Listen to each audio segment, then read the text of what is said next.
Hey guys, in this video I'm going to show you how to claim Shopee Insurance. If you find this video helpful, please consider to like this video and subscribe to my channel.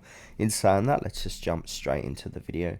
Okay, the best way to do this is to do a Google search for Shopee Insurance, and then we want to scroll down and click onto where it says what is Shopee Insurance here. So this is from help.shopee.philippines.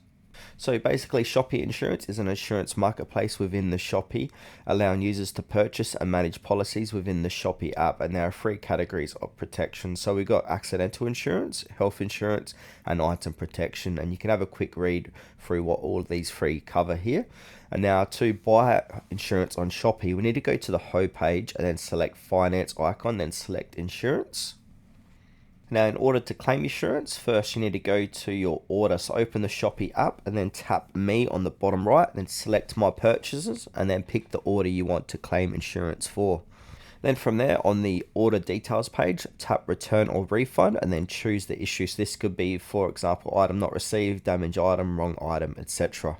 Then step 3 is to upload evidence. So Shopee will ask for photos, videos of a damaged or wrong item, photos of packaging and shipping label, unboxing video if required, screenshot of missing features, items. And now a tip here, the more clear your evidence, the faster approval will be. And then next step is to choose your preferred resolution. So Shopee normally lets you choose between refund only, refund and return, and replacement. Now this if the seller supports this. Now, last step is to submit your claim. So tap submit and wait for Shopee seller to review. Shopee usually reviews within 24 to 48 hours for simple claims, but it can take up to 3 to 5 days if logistics insurance is involved as well.